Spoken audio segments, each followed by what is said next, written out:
Payg'ambarimiz sollallohu alayhi vasallam marhamat qiladilar, Imom Ahmaddan bu hadis: "Qad ja'akum shahru Ramazon, shahrun muborak." Tahqiq ustingizga Ramazon oyi keldi, muborak oy. Iftaradallohu alaykum siyamahu. Alloh uning ro'zasini sizlarga farz qildi. Yuftahu fihi abwabul janna va yughlaqu fihi abwabul jahim.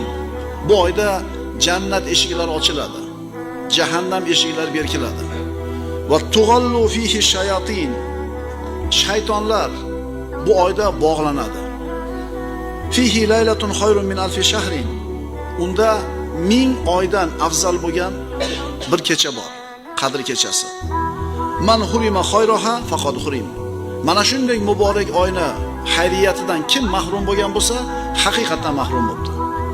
Ramazon muborak bo'lsin, birodarlar.